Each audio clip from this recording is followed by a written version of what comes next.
Hey there, YouTube land. Big Dave here. Yesterday I made my first trip of the season down to the Brackish River, and it's kind of like a muddy, dirty river. It gets to about 5.5 to 6 foot at times in the deeper sections. The tide yesterday was listed for 5.2. Um, and then sometimes it goes higher than that. Sometimes it goes up to around 6 foot or so, and it's comes in off a shipping channel, goes out from a freshwater, so it's kind of mixes in between. And around this time, spring, you could get some decent stripers in there, and then later on, it'll have a lot of white perch. Um, there's carp in there, but I don't fish for carp in that river. It's too hard to deal with the tide can be very strong in there, so it's kind of not that easy to do, considering we can't access it the way we used to. So we're kind of limited to the access now. And then the bluefish come in. I don't really keep any of the fish out of there. You know, the water's kind of dirty, so it's more catch and release. But anyway, so I thought I would talk about some of my go-to lures that I use in the brackish water. And again, this is, river brackish water. It's muddy. It's got rocks in the bottom. It's got a silt mud bottom. Old tires, junk, stuff like that you'll come across. Unfortunately, bicycles and shopping carts. So there's plenty of things to get hung up on there. Wood. It's been cleaned over the years, but it's not in the greatest shape. But there are a lot of fish in there when the time comes. And this is north central New Jersey. So, the good thing about it is there's always a pretty good variety that changes throughout the seasons. But anyway, so yesterday I started off with my go-tos there. And this is my Aglia 4. Aglia 5. I'm sorry. I've been using these for a really long time. This is stock out of the package with the bucktail on it, and this is a little bit different. Seems to have, I guess, the squirrel tail on it. They're equally productive. Maybe sometimes the white has more of a brilliance to it in the certain light. So it might attract more with the chrome spinner. And this one is one I've caught probably more than anything on, including a couple of... Last year I had about a 35.5 inch striper on this.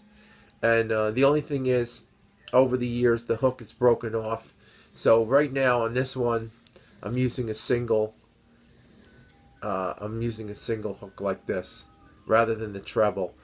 And if I do hook up a bigger striper, it's easier to hold on to it like this.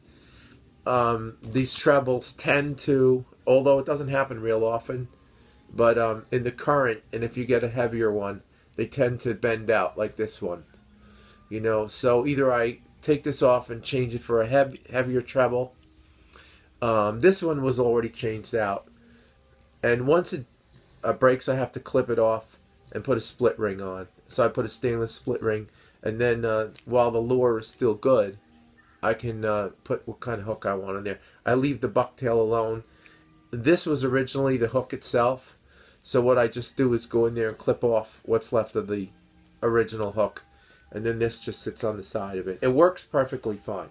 So it's and also you got to keep the shaft straight on these, because they get really, really banged up in the river.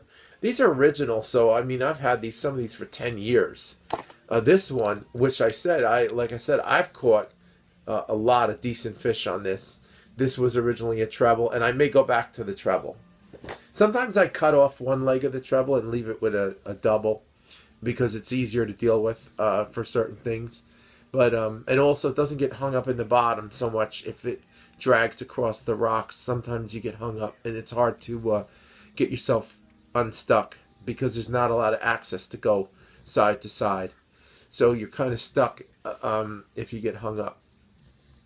Anyway, so this, I would say, if I was going to go to my number one go-to productive thing in there, this is what I deal with. I really like these, and depending on what rod I use, I can throw them really far on a 20-pound braid, on a 7-foot ugly stick with a pen like a 3000 size. I can really go far with these. But yesterday I was using a big rod because I was anticipating maybe some bigger stripers.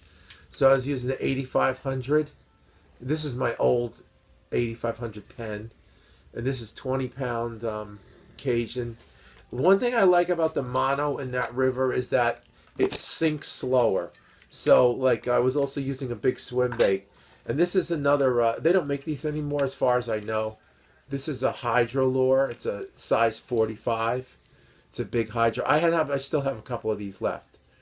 But this also has been, caught me, some good size fish in there. You won't get much with the white perch on this, but the big white perch will take this. If you like white perch and they're in your area, the number 5 Aglia for the big ones is great. The smaller ones will be hit and miss because it's not really the right size for their mouth. But this, if there's a couple of decent stripers in there, and what I mean is anything like over 2 feet, they'll go for this right away. And, in the tide, they can really... So I tend to change this hook. And no matter... I use the hooks like this that can rust out, because if they do break off and it ends up in the fish, hopefully in time it'll rust out. But I know that it takes forever like that. But still, I try not to use the aluminum kind of hooks or anything, because they really have a very long lifespan, where these kind of rust away and break apart after time. So that's why I use these. So and this rod I use down there sometimes. This is an old 9-foot fiberglass Berkeley rod from the 70s, actually. And it's a great rod. It still works fantastic. It's got the original tips on it and everything. And so I tend to use it. I have newer rods. Sometimes I use a Tsunami down there. And, but anyway, so I wanted to make this quick video and talk about the Brackish. Sometimes I use bucktails. And these are also good for, the stripers. Excellent. But you can't go heavier than this. This is about a ½ ounce down in that area, because there's so much junk in the bottom. So this I can, if the current is strong and the water is in the high tide to the, medium, I can still use bucktail without. But once it gets to low tide, no good. So then I'll switch to something that has more float to it. And this is one of my plugs that I've used for a really long time. It used to have a helicopter on the back, and I switched it over to a small weight, because what I wanted to do is sit like this, and then I can kind of, dance it through. Again, I'll use like 20-pound braid with this, and a 7-foot one-piece ugly stick, and a pen 3000. And then sometimes this one. This is a smaller Rapala that I changed the hooks on, and all the barbs are crushed down, because sometimes all I have to do is drag this through, and I'll hook up with either a perch or it could be some small bluefish, things like that. And the good thing about this lure is it stays a little bit off the bottom, so you can still use it in the lower tide. I also have a bigger one that I kind of made up. This has bigger hooks on it. You can see the condition of these. The river down there, it just kills everything. So it's not, you don't really want to use better stuff down there, because you lose things and everything gets destroyed. So, I have these. Again, I kind of use these hooks that rust out, because if they do get broken off, or if I lose the fish, or, whatever, there's always the chance it'll just, it'll rust out.